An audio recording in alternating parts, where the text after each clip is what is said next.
one thing that may be helpful and interesting for the group and helpful as we look ahead to different topics is just if anyone wants to share particular challenges where you are in terms of supporting work with families, being involved in kids' care.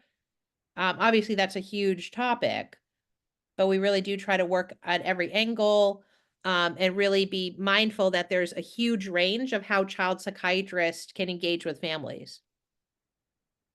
Right? Obviously, family therapy is a piece of it, but it's so much beyond that, I feel. I think, Michelle, one of the challenges that I don't know if other people feel the same way or not, but it's the time that's given for the appointment. Like Yeah. ability to do like lack of the child psychiatrist and then ability to provide like do full family therapy and seeing them so often. If you're working within an organization or in an employed position, could be very challenging unless you're doing your private practice and you're your own boss. That's a different thing.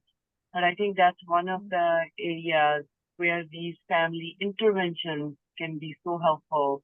Yeah, just implementing them within that like 30 minutes or whatever time people get on a regular basis to see their patients. And you may be seeing them once a month only, but how do you bring Mhm. that best out of that time? Yes, and one particular challenge related to what you're saying, I think everyone can relate to that I've seen a lot is often child psychiatrists, certainly hospital-based, but often in the community as well, because often in many places there's not community-based therapists who are really doing family therapy. They're more focused on seeing kids individually a lot, that the child psychiatrist who's prescribing the meds often is the one to sort of have the big picture, however often they're meeting. And often that can feel like you're managing crisis to crisis. Can you relate to that, Narpinder, from what you're saying? Yes, yeah, definitely. And then another thing is that, like, even if you kind of make a referral and say that the family would benefit from family therapy services or something like that, many therapists also in the community try to refrain away because I don't know, perception is, oh, it's a lot of work. I'd rather work with the individual. Uh, it is an effort that you coordinate with all the family members or do the work in a way that is more cohesive. So as you said, like many people are just so getting used to work individually with the child or with the adolescent that really that okay, parents come in or even drop them in the office, sit in the car themselves, and you do the session. I'll come at the end of the hour, pick them up, and go home. So I think yeah, I agree with what you're saying. Is like yeah, we are the one who may have a little bit more information about the whole system or dynamics, so we lack in time to So we're even do often any kind of work. I call it like we're often holding the bag, so to speak. Yes, Right, exactly. 'cause no Yeah. one's even, sometimes interfacing with families, and this is not true across the board, but it's a common challenge. Yeah, I can very much relate to that.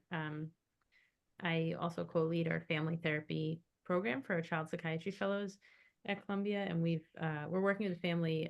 This is their second year with us. Interestingly, we did not think they'd want to continue, but they did. So that has itself has been a conversation point of what are your goals for this year? Why do you want to continue? But Dad always comes about 20 minutes late. He's always looking for parking. And we as a team developed a strategy to help the fellows feel empowered to say, "Hey, we need you here from the start. Why this is not therapy for mom and the identified patient, but this is family therapy. We need you here." And the whole family's initial reaction was, "Why?" Um, so to your point, I think even families that are like in it, like this is their second year in it, still, I think there's a lot of, uh, like a desire, like a lot of families kind of find their way to family work after they've tried multiple other things, individual couples, variety of things that maybe haven't panned out. So they sort of land in family work, but don't quite understand why they're there. So I think part of our role is also to help it describe that and explain that in ways that they can really connect with. And so our hope is that Dad over the course of this year may choose to, join and come on time, and maybe they can leave like 15 minutes earlier. So, oh my gosh, sorry, you guys are hearing my parakeets. Like lots Oh, of can hardly hear them. That's okay. I think my they're loudest for daughter's you. parakeets that have become mine because they don't care for them, but that's another story. Mhm. But yes, so I think just hearing you speaking, Narpender raised that for me, just that sometimes even the families who come, and we have the dedicated time, I think in particular with family work, there's this almost confusion on some of their part about why they're there and how it best works, that it's not just for like a kid that you're dropping off, but everyone is involved in the system. It may be interesting to just even take a minute and talk about how we do talk about it. Right? I think it's a very interesting, important thing. How we frame it is how I think about it. And in my experience, like now I'm in private practice. I was hospital based for many years. Um, but even in the hospital program, in the med psych partial program I worked in, we did a lot of pre-admission work in framing what the expectations were and how we work with families while kids are in the program. Right? So there's that. But now it's interesting because sometimes I'll get referrals that are specifically people reaching out for medication evaluation, right? Or some on the other end of the spectrum, I have families who there's 6 therapists involved, but no one's doing family therapy, so they're specifically coming to me for that, and everywhere in between. But one thing I would say about it is they say relatively similar things to everybody, that when I'm working with certainly a child and an adolescent, that part of my job is to support their family understanding their needs and help have conversations where the family can discuss that. And that also certainly normalize that kids with challenges in different areas, it really does impact the whole family system. Right. So that's sort of a simple way. And it depends on the family and the situation, what nuance you add, but I'd be really interested to hear how other people talk about that. I even another thing I do is in addition to having the family member participate in the treatment, there is like I give an example, there is a particular family where father and daughter's relationship is the one that creates the most emotional turmoil for the child, and kind of like more parents are separated through depression, anxiety, and father himself struggled with that while growing up and really didn't get the help. So for him, mental health is that put it in a box and put it on the side. You go get up and go work. So really not validating any feelings of the child, which even leads to more challenges with the kid. So we even like got to the point that I can work with the child, but if father is not even here, I can't like, yes, I can still work to some extent, but I certainly want to see you guys together. So even got to the point that I made a schedule that these are your appointments and these are mom's appointments. So the one appointment is for dad, one appointment is for mom, and he doesn't even participate. He comes and sits in the office for that 30-hour med check appointment. And I'm like, okay, that's fine with me. You don't want to talk, that's okay. Well, just listen to your daughter, what she has to say, and maybe that might help to change the ways how you perceive things. So that's also one of the ways that I have tried to work around when families are so like resistant to change and not want to participate in the treatment, and they want the child to be the focus and fix the child and everything is going to be okay. Yeah, absolutely. And I think you're wise to point out that often when there's multiple households, that presents specific challenges, right? Sometimes due to there being high conflict between divorced or separated parents and different beliefs about mental health involvement. But when I'm working with families like that up front, like for example, sometimes you'll have one parent calling to set up the appointment. And I'm always clear in those conversations, like I want to understand how they operate as a family across households, because there's not one way to do it, and how they communicate about things. But I'll usually be clear up front that it'll be important for me to be in touch with all the adults and then figure out together how they may be involved directly in the work. But I think a lot of times people, and it sounds like you're doing an amazing job with this case, kind of meeting them where they are, but just like starting somewhere.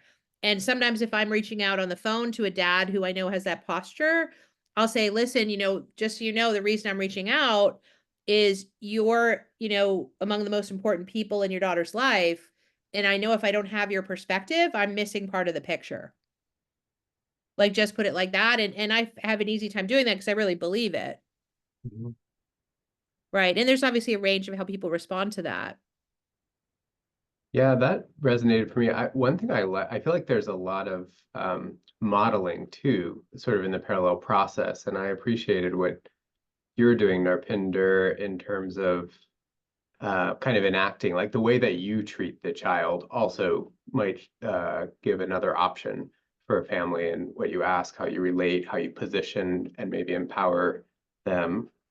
And what you said, Michelle, also resonated. I think I often say something similar, or will ask the family, sometimes the child, sometimes the parent or caregiver, who do you feel are the most important people or the most important person in this child's life? And often they will say, not every ornery teenager will say, my parents. Right. And not every parent will say, we are. But many times they will name it. And sometimes I can name it also to say, even though some parents don't think their teens are watching or looking up to them or whatever, you're still one of, if not the most important people in their lives.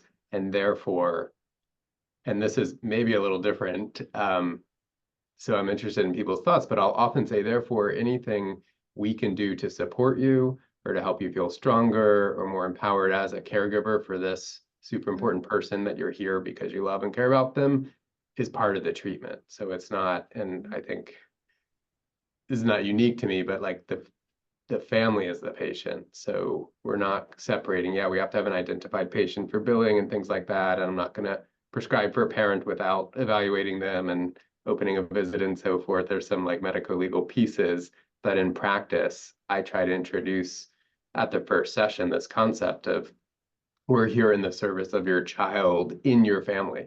And they sort of don't exist without whatever kind of family structure you have. And therefore, anybody in that family, it could be a sibling, it could be a grandparent, it could be somebody else. And often it is. Often there's, the aunt who's actually doing most of the parenting because dad's at work or mom is sick or something like that, or the grandparents who are really with the kid Monday to Friday when their parents are working or something like that. And they don't always bring them in the room or feel permission to bring them up. So I think that opens up like first the things that you all were saying. You all are really important as the family in this care, and you may be part of the care. When we ask for a medication evaluation, it might be for the caregiver. I might say, I think it would be worth evaluating whether you would benefit because anything, just returning back to that, you're the most important people. Anything we can do to support you or help you feel stronger is going to directly and indirectly help your child or children. And the last thing I'll say before I have to disappear, hi Khalid, by the way, um, Sorry, is I'm late. I wanted to name that doing things. I like how you said, Michelle, about it's part of your introduction. It made me realize that doing things proactively, like universal screening for everybody, Mhm. it's very non-shaming or stigmatizing. Anything you do at the second visit or the third visit often feels reactive, and parents will interpret it as, oh, you're not looking at me because I'm the problem. And I think parents come to us often with so much shame and stigma about what did I do wrong? What's wrong, as a parent that this is happening, which is pretty much is rarely the case. We all contribute in different ways, but rarely intentionally. Um, and so anything that amplifies that is risky that they won't come back. So I'm trying to say this to every family at the first visit, like this is how we operate with these assumptions. And then Mhm. most families are able to say, yeah, that makes sense, versus at the third or fourth visit where they're like, why are you now turning to me? I thought we were here talking about this kid. Thank you very much, Andy. Yeah. Yeah. Sorry to have to leave early. Nice to meet Yeah, you we're all. sorry I'll to have see you you leave too, but hopefully at the next meeting. see you soon.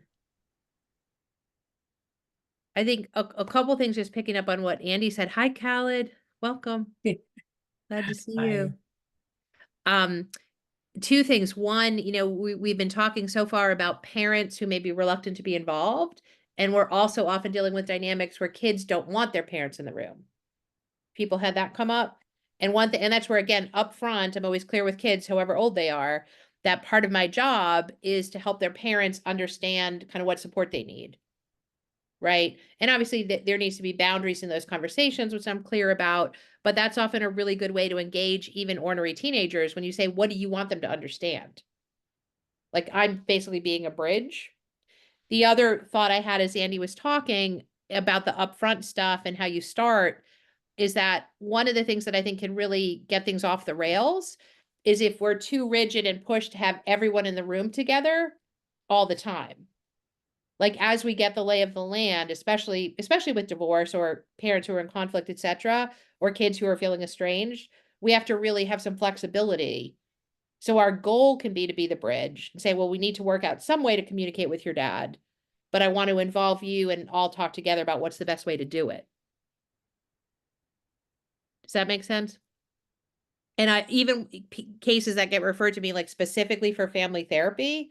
Again, I'm always having some conversation up front to get a lay of the land, but I say to people, doing family therapy doesn't necessarily mean everyone's in the room together all the time. Right. And we'll work together on that and figure out like what order conversations need to go in. I recently had a very, very complex, I'm actually still working on this case, very complicated example of that up front. Would that be helpful to hear an example? Okay, so this is a case, the child in this case is actually a young adult. She's 25, I think going on 26 actually, and herself is in the process of finishing just graduating from a social work program and is being a therapist, but she was referred to me for family therapy by her psychiatrist who's worked for her for a few years doing therapy and med management. She had presented with depression, anxiety, and a binge eating disorder, but in the context of an extremely traumatic family background. I'll give you a really short version, and this is what I knew before I even sort of reached out to them when they were referred. The basic story was that it's an only child to married parents who are still married, but in a situation where both parents come from very complex family of origins themselves with abuse and losses, but and they're very functional people in the world in many ways, but during the young adult's whole childhood, the father was profoundly emotionally abusive to particularly the mother and also the child. So years and years of really intense emotional abuse. Several years ago, the father went through a life crisis and ultimately got some very good intensive treatment and has really now transitioned and kind of reformed and is on medication, manages his emotions better, etc. So in the midst of all this, the mom had developed severe PTSD, but the parents have stayed married, although they live apart. And now this young adult has been trying to navigate this the whole time. And in her own work with her psychiatrist, it got to a place where it was really clear she needed support on how to manage these boundaries with her parents. Wow. And that I mean, there's a lot more detail, but that was just the upfront information. What do you guys think of that? I can tell you what I did, but I'm just curious to hear your reactions. So your patient is living with the parents, right? No, she doesn't. She lives on her own. So they actually all three live separately. Okay. But they routinely, when the adult daughter goes to visit mom, who's in the original home, father always goes too. So they operate as a family of three in this way, but mom and dad still live separately and are not planning to get divorced. And what was the reason of her seeing you? Like, how did it, like, what She was the- referred, as I said, by her psychiatrist who'd worked with her in therapy and meds because she had never had family therapy so far, and it was just a mess. You know, obviously growing up under these circumstances had a profound impact on her, but she had never had support in family therapy to process any of it with her dad, with her mom, never mind them together. Would you like to hear what I did even before I set up an appointment? Right? Because it's a bit, hopefully it's obvious, but it's quite a minefield, right? Because it's clear we're dealing with multiple traumatized people here, right? And I have a great respect for that and the need to establish safety. So what I first did is I reached out to the young adult woman and I said, I always, set up time to talk with folks before I make an appointment, make sure it's a good match for your needs. What's your thought? Should we do that together? Would you like to talk to me first alone? And what she suggested was that we do it together. Her mom, dad, and her just do the call together. And when I do that, I always also offer people Zoom or phone. They all opted for Zoom. So I went in really thinking what I was wanting to do was obviously set the tone, right, for establishing safety, acknowledge how overwhelming this must feel, but also to get their input on even how to do this, right? I kind of knew up front it certainly wasn't going to make sense to just start sessions with all of them together. Like that didn't seem possible to me or safe. So when I got on the Zoom with them, you can imagine how emotional they were. Like the dad literally just started crying. Right. And he was very much in a posture of kind of like taking the blame, right? This is all my fault. I've done all this to my family. I will do anything they want. Right. Mom was clearly, again, acknowledged still having quite significant PTSD, although she'd made a lot of progress. Right. And very clearly the daughter is in the middle of all this, holding all of this. The daughter is a incredibly like high functioning, interpersonally astute, empathic, right, young woman. So we had some basic conversation about what they were looking for. And basically, they all said the same thing, that they wanted a way to kind of process the past and come to terms with it to allow them to go forward in a way that would feel better to everybody. And the parents were very much focused on the daughter's needs. Right. So what I ended up after that conversation, I got some feedback from them, and what I ended up suggesting, and there's not one right thing to do, by the way, of course, but what I suggested is that it would make sense to me to start with an individual meeting with each of them, right? Daughter, mom, and dad, and then go from there, likely with the next step being to have a daughter dad meeting and a daughter mom meeting, right? Just to get started. And I also suggested that they decide what order to go in. Right. So that's in fact what happened, and it's gone on from there. But I still, as of now, I've now done, I did all the individual meetings. I've done 2 or 3 meetings, 3 meetings with the daughter and the dad, and 3 with the daughter and the mom. And I'm just coming up on a juncture where we're actually going to get everybody together for a particular reason. But anyway, so it's a kind of a complicated example, but I think it's helpful sometimes to talk about the complicated ones. Do y- uh do you plan on having a meeting with the mom and the dad? Yeah, that interestingly, that is definitely something that I've now suggested for a particular reason. But one of the really interesting things when I did the individual meeting with the mother, one of the first things she said to me was she was so relieved when I had put out there the idea of just starting with her and her daughter separate from her and her husband. And what she said, and this has continued to come up, is that the reason she was relieved with that is that it was completely overwhelming to her, the idea of having her daughter be open about some of the issues the daughter had with the mother, which actually, from the daughter's perspective, were more complicated than with the dad, if you can believe that. Yeah. Right, which I can explain why.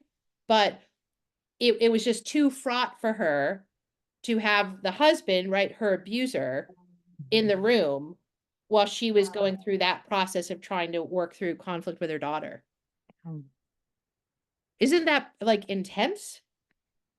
I mean, the whole thing sounds incredibly intense because I Yeah. mean, when you asked the question before you even told us about like where would you start, I would just ask, you know, what was the daughter's intent in having this? Like, why did she even want to have family therapy Yeah. at this point, right? What is the purpose at this Do you want to stage know? or this juncture? Yes, absolutely.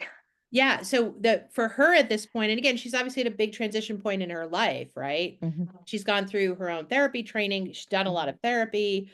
But she is really paralyzed in multiple areas of her life. And she continues to operate in this place where it's like she hasn't been able to fully individuate from her parents, never mind to integrate the trauma.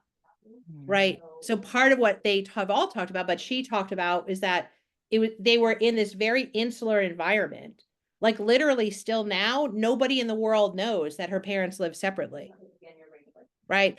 one of the complexities was her father, where they live, was the principal of a school, and he was a much revered, like loved in town, beloved by everyone.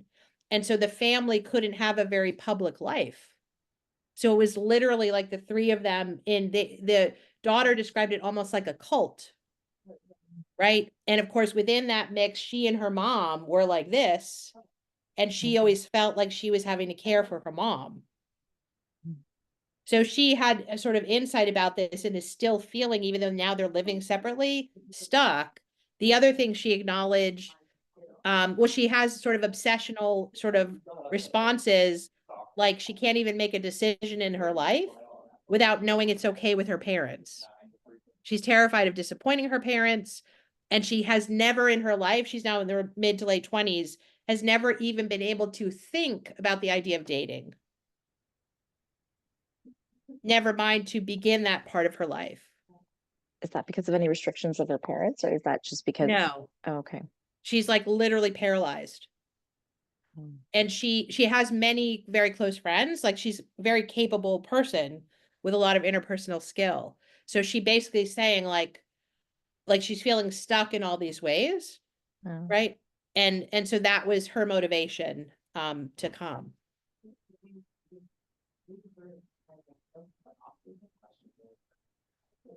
Anyway, we certainly don't have to keep talking about this case. I'm also glad to, because it's been very interesting and challenging for me, just trying to navigate it because of the emotional intensity of it. I would love to hear a little bit more, Michelle, if you could. Like, Yeah. what was the dad's approach when you saw him separately, and what was mom? And Yeah. yeah, that would be very interesting and learning for all of us. So the dad, again, really presented And do completely. we know how old Yeah. were they, like mom and dad? Yeah, dad is now, I think, 60, Okay. and mom is a little bit younger, Okay. like late 50s. So dad presented, again, crying much of the session and just bereft with feeling guilty about having destroyed his wife and his daughter's lives, basically. And he shared more of his own history, again, not surprising, very painful family he came from. So he grew up in a family, I think he was one of 6 kids, but his mother he described as she was untreated, but it sounded like she had very severe mood lability and reactivity. And so he literally grew up as a kid never knowing which mom I was going to deal with. Right? So there were explosions all the time, primarily emotional, rage, yelling. His father he described as a much calmer person who he adored, but the mom was the primary caretaker. So his biggest nightmare in his life, his biggest fear in his life, was that he was going to become like his mother. And that's in fact what happened. Right? So he was unable to regulate emotionally at all, really intensely emotionally abusive, controlling, reactive. And he has done a lot. I've been, of course, been in touch with their therapist and throughout this, and he's done very intense, long-term, interpersonal and psychodynamically oriented work with one therapist, and also has done some EMDR and has gotten stabilized on meds. So he's done a lot, and has much better emotional regulation. But that's really just in the last like 3 or 4 years. The other huge issue, I mentioned he was this much beloved principal. He actually, his daughter still doesn't know this. This is a secret that the parents have from the daughter. He ended up losing his job very precipitously about 5, 6 years ago, which is what led to him ultimately falling apart and getting treatment. Right? So the daughter doesn't even know he was fired. She believes that he decided to step down. Right? So that's a whole other issue. So that was dad.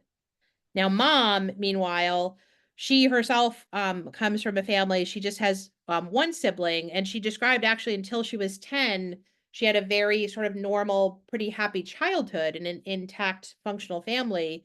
But her father worked at a factory, and when she was 10 years old, he went to work one day, and very sadly and tragically, he was electrocuted. And he was electrocuted, but he had survived it. So he was in the hospital for a couple of weeks after that in a horrible state. So she never got to see him. After that day, when she was 10, he went to work and got electrocuted.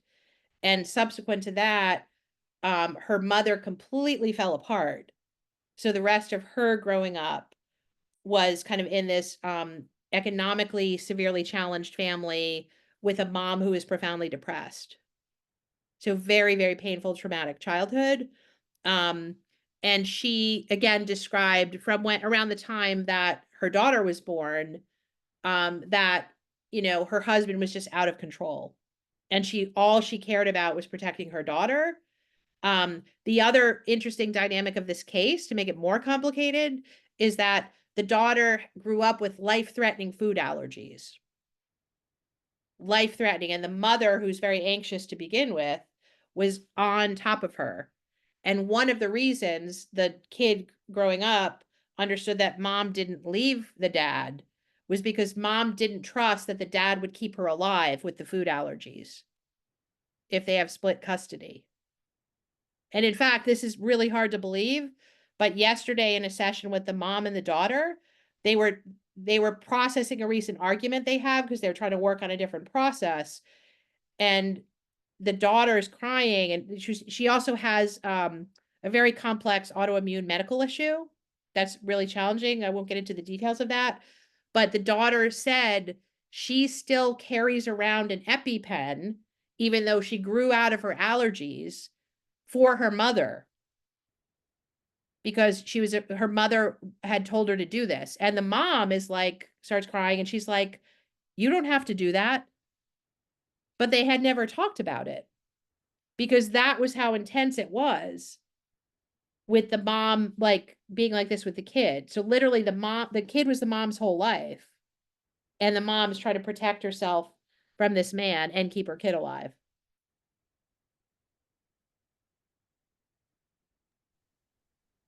Did they separate before or after?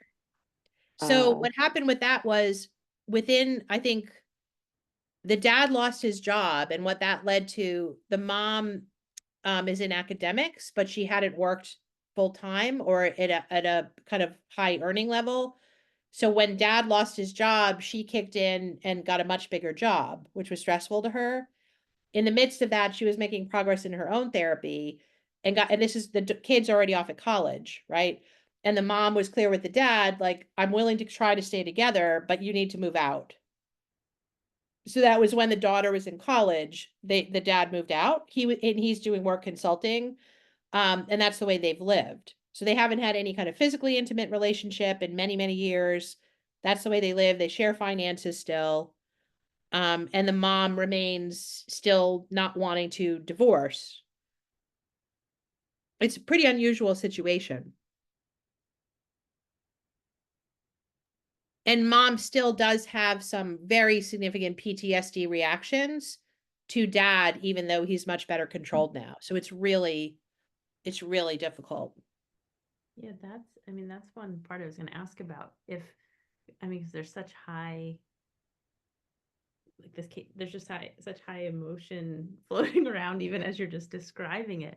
If you're finding that one of the participants is like getting very, really triggered in the session, well, it's not in the session, it's with the dad. Like, so mom is describing, because I haven't had a session with mom and dad. You haven't had them in the room yet together. Okay. Yeah, this is just mom describing it, like even in talking to the daughter about it. Okay. So I guess a preemptive question, if during the session with mom and dad, when that happens, you witness mom seemingly getting triggered and it's feeling maybe not therapeutic, do you just kind of hit the pause button and say, maybe absolutely try this? Absolutely. In fact, and we were what happened yesterday with mom and the daughter, they'd already shared a lot about some of their different views on the past and the sort of the trauma. Part of the frame I've used with all the family is the one thing that they all three share is they're all survivors of multiple traumas. Right. And so anyway, where I was with mom and daughter is they wanted to start working on now bringing this to their current day-to-day interactions, because they have some set patterns with the daughter shutting down. Sometimes when she gets on overload managing mom's anxiety, right? The mom not being able to back down when she's anxious. So they were talking about an incident this is where it gets into the issues the daughter has with how mom treats dad. Okay.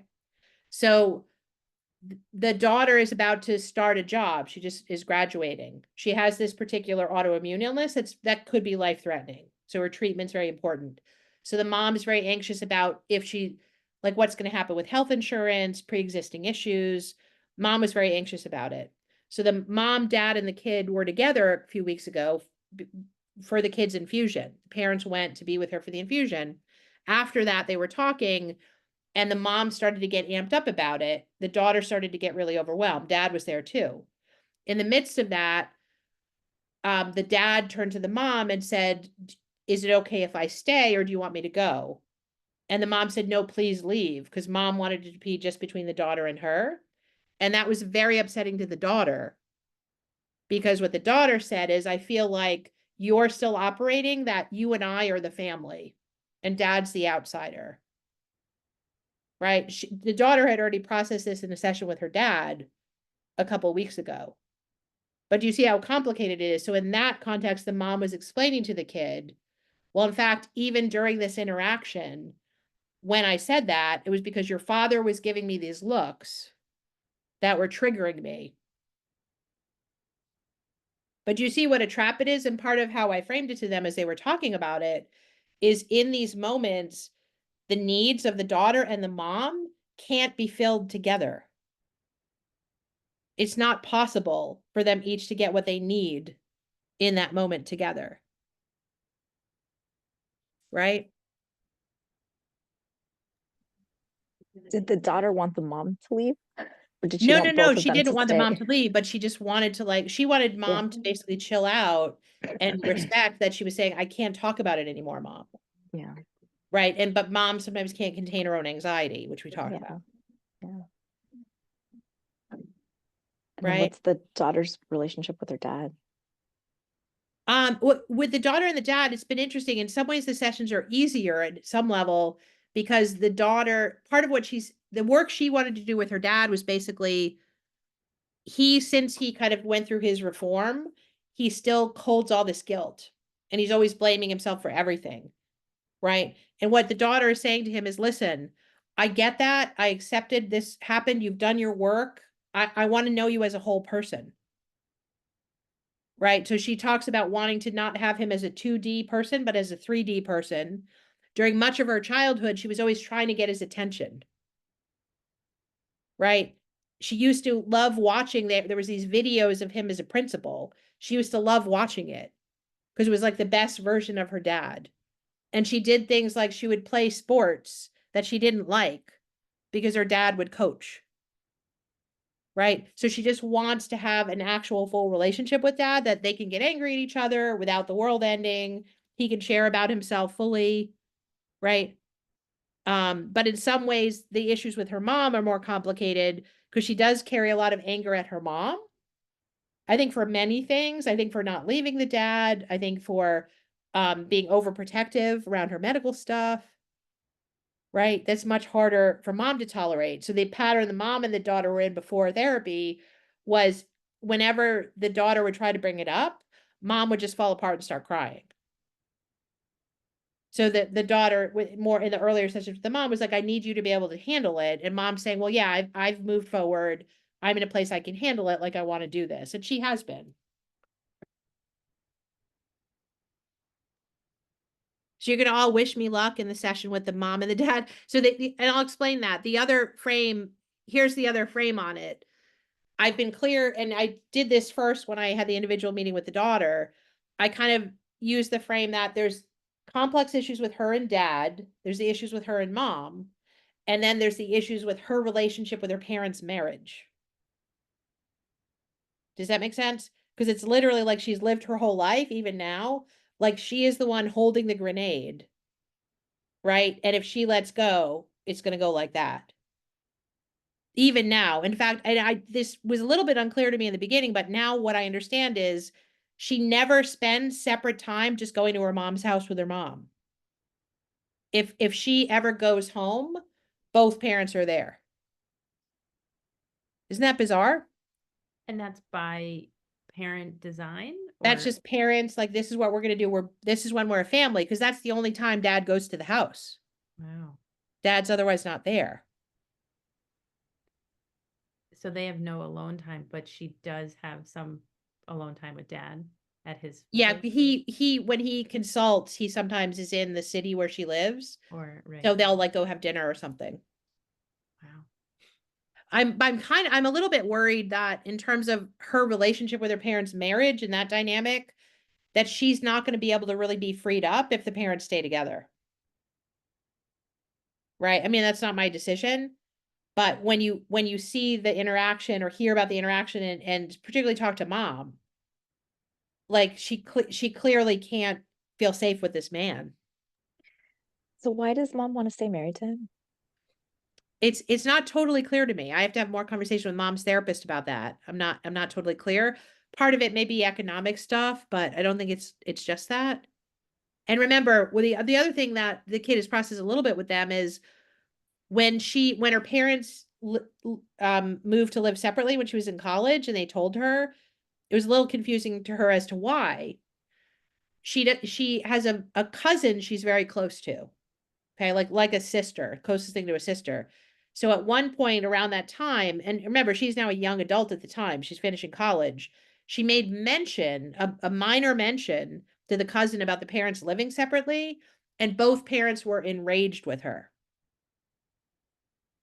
They still don't want anyone to know. So there's another secret.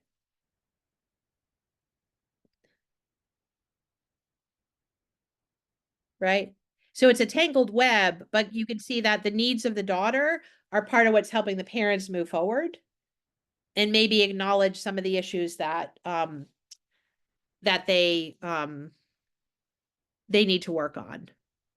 Right? Whether or not that's with me or whatever, um so the way I framed it to them now, so I've done a few sessions with each mom and dad and mom and daughter, and they're moving ahead and there's more work to do. But I suggested that especially around the daughter's transition to the new job, it would be a good time to kind of all come together and do a session with the three of them. And then I put out the option. I said it may be also helpful either right before or right after that I have a meeting with mom and dad. Which I would, just so you know, if I did that, I would keep the focus on the kids' needs. Does that make sense? But I think one of the interesting things about the cases, all the years that have happened, like, I think when we look at this, we're like, oh dear Lord, they all could have used a whole different set of therapy when the kid was a kid and a teenager and whatever, right? They didn't get it for a lot of reasons. But trying to go over all this now is it's a lot. I'm curious if it makes anyone think differently about when we are involved earlier on. Maybe with a teenager where we know there's some of this going on with parents, we don't necessarily know the full story. It makes you just look at it differently. Would the dad have even agreed to do family therapy early on? It doesn't sound like Well, he. I don't think he would have been able to participate, honestly, because he was so out of control, right? Until he went through his own treatment. But who knows, maybe there would have been child protective stuff, or right. I mean, this was a really extreme situation. That was a question that came up for me in terms of kind of readiness for family therapy. There is kind of one example that I have that kind of reminded me of I mean not in the sense of the like that it was similar in any way, but you know, Michelle, you had mentioned that dad had kind of gone through a lot of treatment himself and has kind of made a lot of progress to be able to get to this point to be able to engage in therapy. I have a patient who I think is 15 years old or 16, and his mom. It's just a really high conflict relationship. And mom is a single mom. She currently has a boyfriend, but she had, I think, a prior very abusive husband that she has like kind of PTSD from that domestic violence. And then also And in her is that the patient's father, the one who was violent to mom? no, this is a prior husband who was also Okay. abusive. I believe he was abusive to the child as well. Okay. Or maybe he might have been out of the picture by then. But so mom has PTSD from that. She also has, you know, trauma related to her own childhood when her brother had been abusive to her mother, and herself as well. And so she, you know, and she has, I think she was also at one point when she was sharing with me her history that she was diagnosed with borderline personality disorder, and then she said, well, it, you know, all kind of came out to complex PTSD, but I think there are very much those kind of traits. And so the kid that I'm seeing has a diagnosis of ASD, autism, and then, or sorry, autism and ADHD. And his primary issue is that he gets into these violent outbursts. Oh, towards wow. his Wow. mom in particular. Yep. And then, you know, the altercations have resulted in the law enforcement being involved. And so whenever he gets into his outbursts, it highly triggers mom. Her own PTSD. Yeah. And so, you know, in our appointments, you know, she very much, you know, wants to, like, she has these moments where she really wants to work on their relationship, um, and really, you know, shows that she loves him. And then also at the same time, she is like, you know, I feel like we're at the point where like we need to go to residential. So, you know, I'm not the person doing the family therapy. They're actually doing family therapy with, you know, one of the psychology interns in our, you know, at Vanderbilt. So, you know, we communicate. But you know, we do have our sessions, like our med management appointments. You know, where I do try to do some work, and pretty much anytime they're together in the same room. And this was the sign. This is a transfer to me from the nurse practitioner clinic. So I haven't had them since like the whole time I've had my like, so it's a very recent relationship. I have like 2 appointments. And so basically the sign out that I had got is that pretty much anytime they're in the same room, they're very volatile. Wow. And Does the mom struggle to set limits on the kid because of this? so she sets limits, Yeah. but he can get so Yeah. explosive with it. But anytime they're in the same room, even during my med management visits, there's always bickering. Just any little thing that one of them says, the other one will kind of Yep. bicker back. And so, you know, there have been times where, you know, in the sign out that I got, you just have to be very strong and say, hey, we're not going to take this. And usually it ends up being like a separate, like parent only time and then kid only time, Yep. and then very Yep. small amount of time together. So, Yep. anyway, sorry, that was a lot of information for this case, but you know, it makes me wonder, just, you know, I mean, I think they both are very willing to participate in family therapy, but then a part of me wonders, you know, does mom, like, does it need to be separate for a little bit so that each one of them can kind of strengthen their own coping and their own Yes. emotion regulation, particularly mom, before having more joint sessions? Absolutely. And it gets to the challenge of who should be in the room when, right? And when you think about establishing safety, right? I think you're right on the money that the most important pieces of safety are mom getting as stabilized as she can, having as much support around her as is possible. Does she have a new partner or no? Yes, she does. Okay, so that who knows, that may be a source of support, right?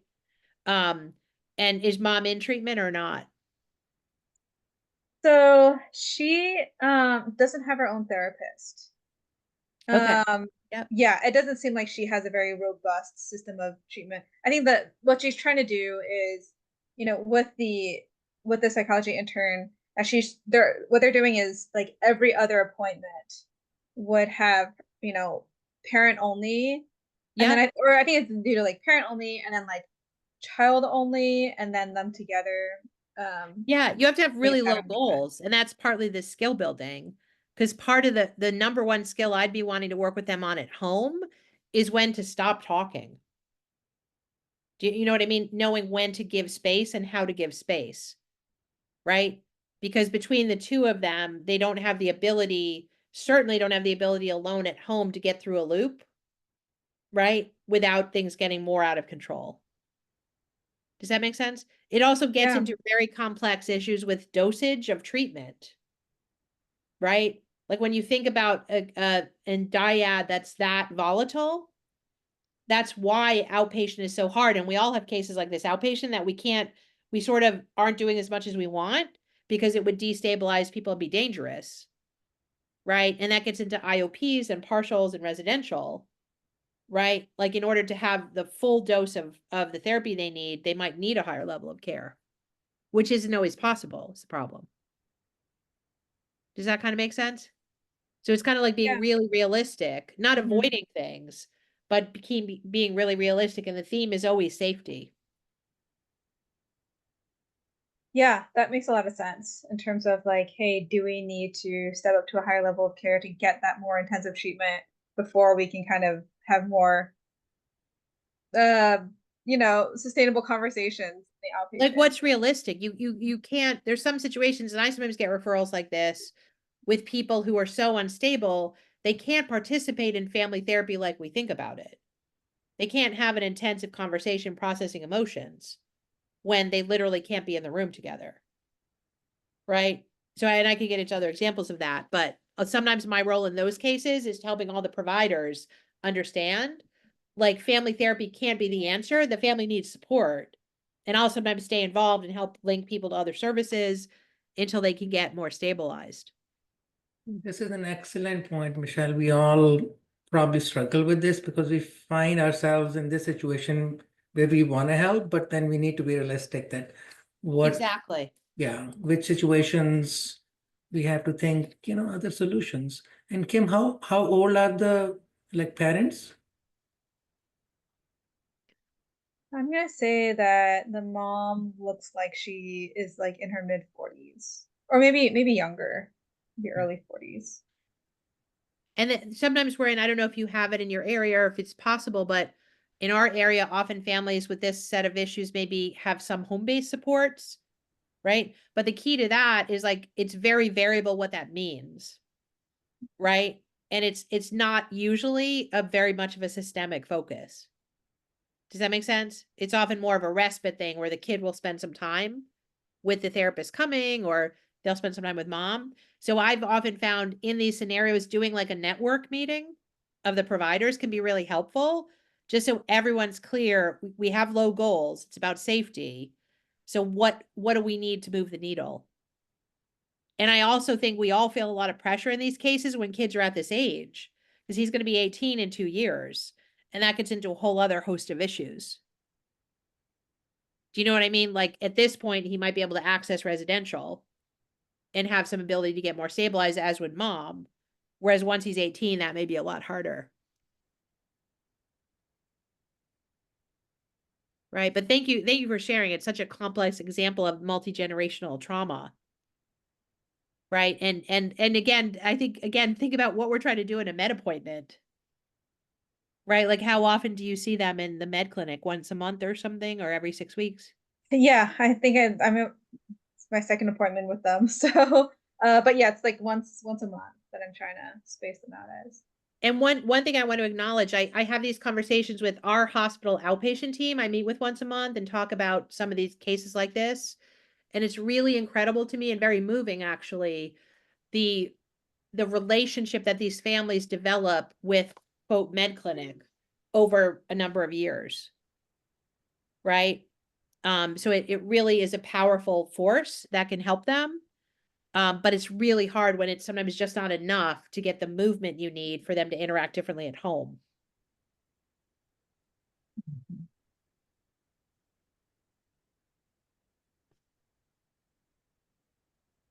I was just going to say briefly that this case really reminded me in some ways of a case that I had when I was on the inpatient unit, just from the perspective of having that dyad of the parent and the child just be so detrimental, honestly, because we had when the patient first presented, I think she was 13, and it was for these really volatile outbursts that she was having, throwing plates at the mom, and throwing and like breaking them, and like there was a lot of glass shattering, and then suicidality as well. But what we came to find was that we could get her super regulated and she was doing great.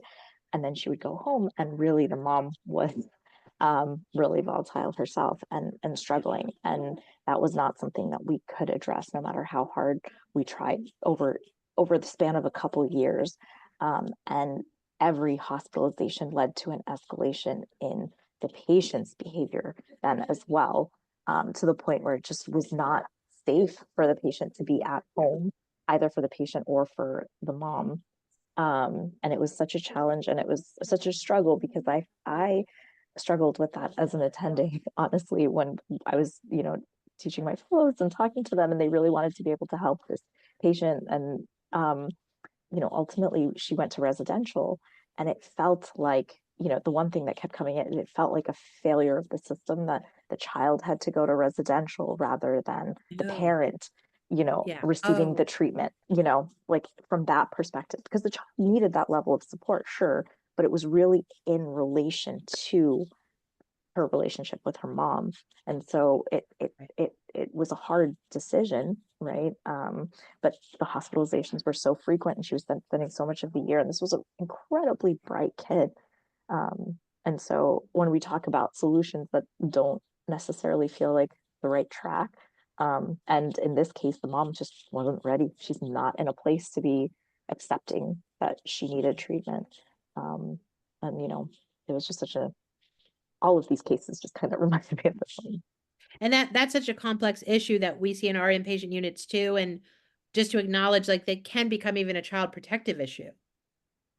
Right. If it's that clear, the linkage, right? Yeah. And the And parents unwilling to get help. Sometimes we need supports from, right, DCYF or whatever, Yeah. right, to yeah, say this is required. Your kid's going to residential, but you need to do this.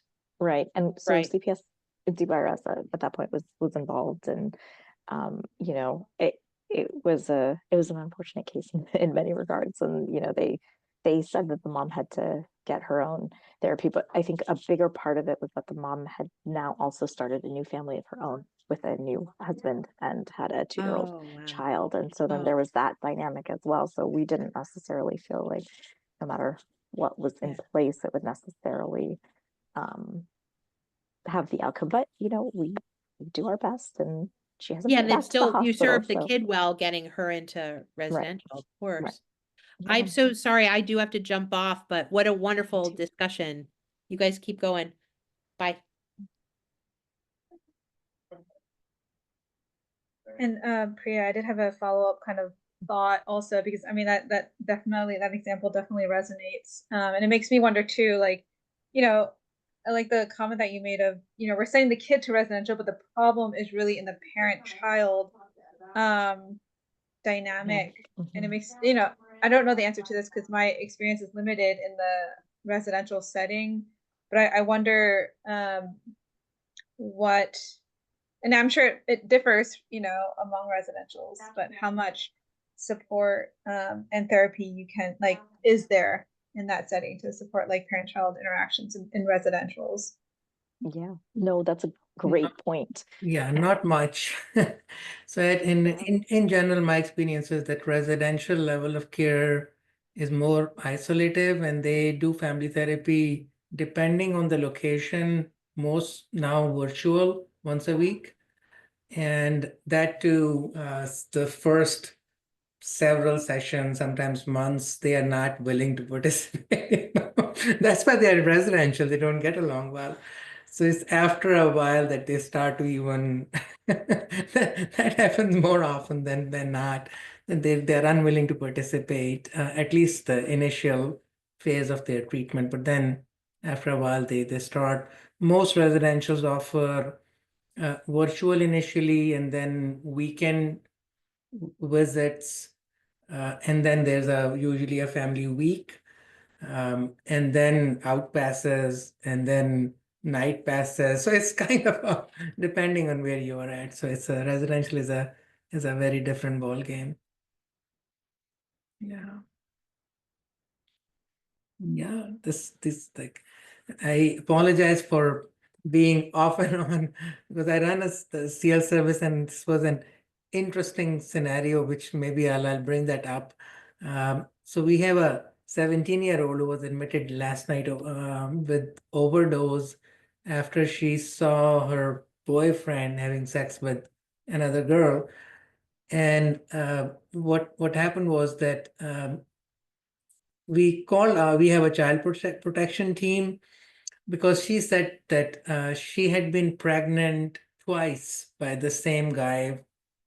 First, it was non-consensual, and then a few months ago, probably 2 or 3 months ago, there was another pregnancy she had to abort. But mom doesn't know about it. Now the boyfriend is 18, and today she disclosed that the boyfriend tried to choke her as well. So the protection team in the hospital is saying that we need to make a police report, and they were asking, I'm the director of CS service, so they were asking me to file a police report versus DCFS. So it's kind of complicated situation. So I don't know, depending on like in Hawaii or Diana, like where you are at, like what are the rules when we have this kind of a situation?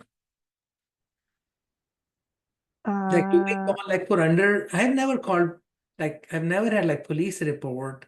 I always I've like the never DCFS. had to file a police report. Usually the family does that. You know, you recommend it and then they Yeah, contact the police. I've never done yeah, it myself because like you don't call, if somebody assaults your patient, you don't call DCF unless they're in the home, right, right? right. You, hmm, It's yeah. so sometimes we have strange questions. Anyway, it's unrelated to family work, but Yeah. maybe Or indirectly. if you feel uncomfortable calling the police, I guess you could call DCF and they might just say call the police or we'll forward this to the police or something, but let them do that rather than you doing that. Yeah. And we have like legal as well. So I asked the team to call our legal, Mhm. like the university's legal team, and then seek their advice. But Yeah, anyway, that's tricky. Yeah, I don't call police either. But if I'm not sure if CPS need to be involved, which in this case in Hawaii they will not, I will just like when in doubt consult anyway. I'll just call the hotline, see like, oh, I don't know if this is a reportable kind of case, and then they'll guide me whether I should make a report or yeah, like no, don't make because we're not gonna do anything anyway. But in terms of the sexual assault, so in Hawaii we have like sexual what is it called, sexual abuse treatment center.